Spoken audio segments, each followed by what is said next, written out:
before we start our program, let's start with a prayer. To be led by Mommy Ben. Mommy Ben. Okay na, alright. Please stand, everyone.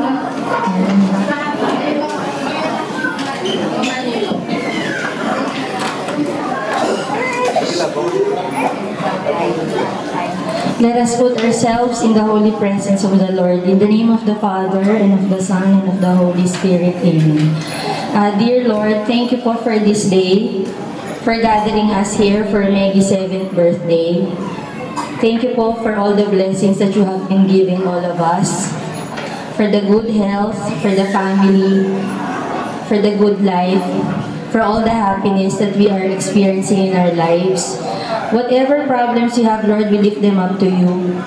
Help us to endure all the problems that we have. And always help us remember that we see you through everyone. Also, may you please help us to be blessings to others. May you please bless this celebration today, dear God, and everyone, so that everyone will enjoy this precious moment that you have given to our Maggie. Amen. In the name of the Father, the Son, and of the Holy Spirit. Amen. Alright, thank you, Mommy.